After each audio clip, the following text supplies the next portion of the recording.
नमस्कार माझ्या बालमित्रांनो, माझे नाव आहे स्नेहल आणि मी रूम टू रीड इंडिया ट्रस्टमधून बोलत आहे. आज मी तुमच्यासाठी एक मजेदार गोष्ट घेऊन आले आहे. आपल्या गोष्टीचं नाव आहे आम्ही परत कसे चुकलो. या गोष्टीचे चित्रांकन केले आहे शुभम बन्सल यांनी. पावसात भिजायला खूप मजा येते. शेरू आणि मिठ्ठू लवकर सुकले, मात्र बानू आणि नानू यांना सुकण्यासाठी आणखी कष्ट करावे लागणार आहे.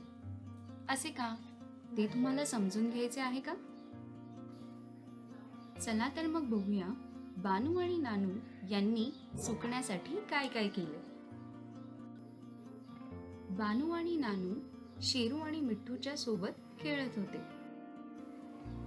शेरू भिजला, मिठ्ठू भिजला, कपडे भिजले आणि आम्हीही भिजलो. शेरूने अंग झटकले, तो सुकून गेला, पण आम्ही नाही सुकलो. मिठ्ठूने पंख फडफडवले आणि तोही सुकून गेला, पण आम्ही नाही सुकलो.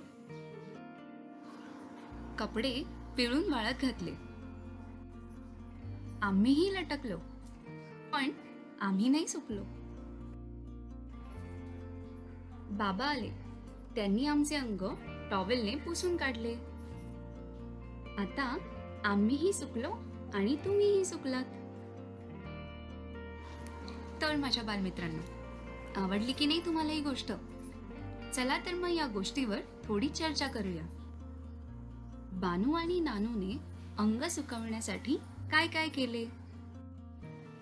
आपण जर आपले अंग नीट पुसले नाही तर काय काय होऊ शकते?